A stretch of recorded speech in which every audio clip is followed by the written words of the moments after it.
It's Margarita, and today we're going to talk about an intoxicating fragrance from Derek Lam, Drunk on Youth. What's in the name? What's in the name, you say? I'm all about the name, and Drunk on Youth is no exception. Goodness, the name just instantly drew me in.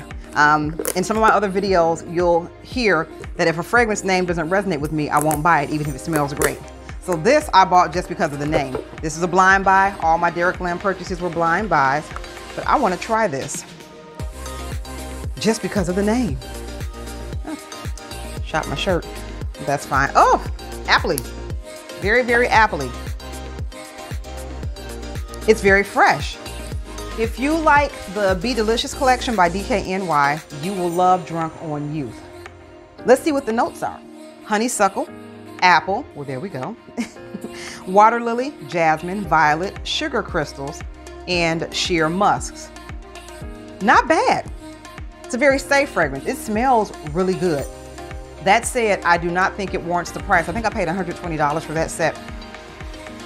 Because I can get so many similar scents at like Bath and Body Works or aftermarket like DKNY and similar fragrances, I do not believe that the price is warranted. It is not unique enough for that. It's very fresh, very easy reachy, great to wear to the gym or just running out, or even children. Children can wear something like that because it's very apple. It's like a Granny Smith apple. It's really nice, but it's just nice. It's not groundbreaking or anything like that. But let me know what you think. Does Drunk on Youth get you intoxicated? Because it's just like, it's a Shirley Temple for me. It's not an alcoholic drink. Not that I drink those, but I know what they taste like.